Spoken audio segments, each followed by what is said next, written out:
बहनपुर गांव में कविता और नित्या दोनों सगी बहनें थी। एक दिन कविता जब पोंछा लगा रही थी, पूरे फर्श पर पोछा मारा था। तो क्या दीदी, वैसे भी तो आप पूरा दिन घर में ही पड़ी रहती हो, थोड़ा काम कर भी लोगी तो क्या चला जाएगा। ये कहकर वो अपने रूम में चली जाती है, जिसके बाद बेचारी कविता को फिर से सारे घर की साफ सफाई करनी पड़ती है। जब से नित्या जॉब करने लगी है तब से पैसों को लेकर उसमें काफी घमंड आ गया है। मैं उसे कुछ कह भी तो नहीं सकती, आखिरकार वो है तो मेरी छोटी बहन ही। ऐसा कहकर कविता फिर से साफ सफाई में लग जाती है। अगले दिन नित्या अपने लिए शॉपिंग करके आती है और वो अपने कमरे में जाकर उन कपड़ों को ट्राई करती है। वाह, मैं तो कितनी खूबसूरत लग रही हूँ इन कपड़ों में, अच्छा खासा कमाती हूँ, जितने मर्जी नए कपड़े लाऊं अपने लिए, पर इन पुरानी साड़ियों का क्या करूँ। एक काम करती हूँ, कविता दीदी को दे देती हूँ। वो कुछ साड़ियाँ और पुरानी सैंडल ले जाकर कविता को देते हुए कहती है, दीदी ये मेरी कुछ साड़ियाँ हैं जिन्हें पहनना मैंने अब बंद कर दिया है, आप इन्हें पहन लेना। हमेशा ये फटी हुई साड़ियाँ पहनती रहती हो। खैर अब इसमें आपकी क्या गलती, मैं समझ सकती हूँ कि जीजा इतना कमा नहीं पाते कि आपके शौक पूरे कर सके।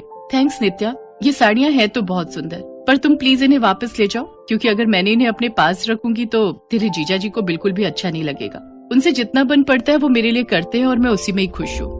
ओहो, इतना एटीट्यूड। खैर कोई बात नहीं, ये कपड़े ले जाकर मैं भिखारियों में बांटाऊंगी, कम से कम उनको कपड़ों की कदर तो है। फिर वो उन पुराने कपड़ों को ले जाकर मंदिर में बैठे भिखारियों में बांट आती है। इसे कहते हैं कपड़ों की कदर करना। और एक वो मेरी घमंडी बहन, जिनके पास भले ही पहनने को फटे पुराने कपड़े हैं, लेकिन घमंड इतना कि पूछो मत। शाम को जब नित्या घर पहुंचती है तो कविता ने खाना बनाकर तैयार रखा हुआ होता है। वो फ्रेश होकर जल्दी से डाइनिंग टेबल पर आकर बैठ जाती है।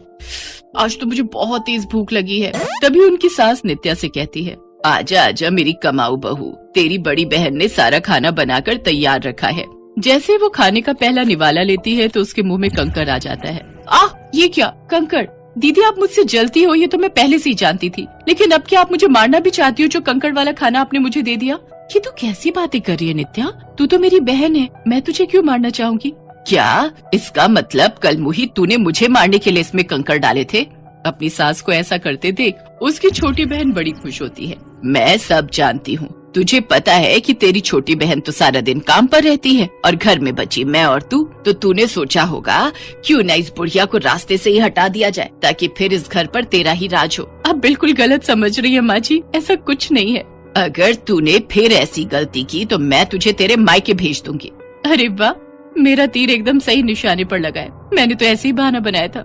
बेचारी मेरी घमंडी बड़ी बहन, बेकार में डांट खा ली सासू माँ से। इसके बाद नित्या कविता से कहती है कि दीदी अब जल्दी से सारे खाने को फेंक दो और हम सबके लिए फिर खाना बना दो। अच्छा छोड़ो, मुझे नहीं खाना अब तुम्हारा खाना, मैं बाहर से कुछ ऑर्डर कर देती हूँ। हाय मेरी प्यारी बहू।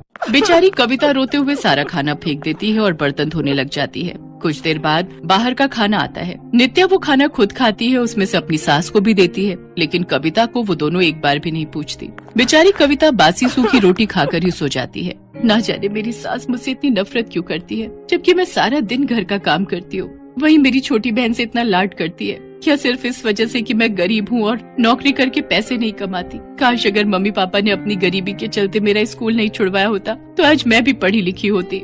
ऐसे ही कई दिन बीत जाते हैं। अब तो कविता के साथ साथ उसकी सगी छोटी बहन, जो कि उसकी देवरानी भी थी, वो भी उस पर अत्याचार करने लगती है। ये सब देख वो सोचती है, सचमुच अनपढ़ लोगों को इस दुनिया में कोई नहीं पूछता। काश मैंने पढ़ाई कर ली होती तो मुझे आज किसी के ताने नहीं सुनने पड़ते। लेकिन अगर बचपन में नहीं कर पाई तो क्या हुआ, अब कर लूंगी। वैसे भी कहते हैं ना, जब जागो तब सवेरा। ये सोचकर वो अपने पति से कहती है, सुनिए जी, मैं भी पढ़ लिख कर कुछ बनना चाहती हूँ। अगर हम दोनों मिलकर कमाएंगे तो हम भी भविष्य में होने वाले अपने बच्चों के लिए कुछ कर सकते हैं। उसकी बात सुनकर उसका पति प्रवेश उससे कहता है, तुम बिल्कुल सही कहती हो कविता, मैं सारा दिन मेहनत करके पैसा कमाने की कोशिश करता हूँ, लेकिन फिर भी इतना नहीं कमा पाता कि तुम्हारे 2 या 3 शौक भी पूरे कर सकूं। आप चिंता मत कीजिए जी, ऊपर वाले ने चाहा तो सब ठीक हो जाएगा। ये सुनकर वो घर का सारा काम खत्म करके रात में थोड़ा थोड़ा करके पढ़ना शुरू करती है। इस बात की खबर ना ही उसकी बहन को लगती है और ना ही उसकी सास को। एक दिन नित्या अपने पति मयंक से कहती है, मयंक नेक्स्ट वीक हमारी वेडिंग एनिवर्सरी है और हम इसे बड़े ही धूमधाम से मनाएंगे। अच्छा खासा सेलिब्रेशन होगा ताकि सभी रिश्तेदारों को पता चल सके कि हम जैसा अमीर कोई नहीं है। पर नित्या, बेकार में इतना पैसा खर्च करने की जरूरत ही क्या है? तुम्हें तो पता ही है कि हम कितनी मेहनत से पैसा कमाते हैं। उस पैसे को जोड़ने में कितना समय लग जाता है और कुछ घंटों की मस्ती के लिए हम इतना पैसा कैसे बहा दें? तुम तो अच्छी तरह जानती हो ना कि ये पैसा हमने अपने बच्चों के फ्यूचर के लिए जोड़ कर रखा है। तो तो क्या हुआ मयंक, हम फिर से पैसा सेव कर लेंगे। हम अपने फ्यूचर के चक्कर में अपना प्रेजेंट तो खराब नहीं कर सकते ना। मयंक भी उसकी बातों में आ जाता है और वो उसकी बात मान लेता है। फिर अपनी एनिवर्सरी वाले दिन वो दोनों एक बहुत बड़े महंगे होटल में एक बड़ी सी पार्टी देते हैं। वो अपनी इस बड़ी सी पार्टी में अपनी बड़ी बहन कविता को भी बुलाती है। अब पता चलेगा इसे कि मैं कितनी अमीर हूँ। कविता भी उस पार्टी में जाती है और वो नित्या के लिए एक बड़े ब्रांड की ड्रेस गिफ्ट में लेकर जाती है। जब नित्या वो ड्रेस देखती है तो वो अपनी बहन से कहती है, अरे ये क्या, ये तो बहुत बड़े और महंगे ब्रांड की ड्रेस है। इसे खरीदना आपकी हैसियत में तो नहीं है दीदी, कहीं किसी शोरूम में डागा तो नहीं डाल दिया।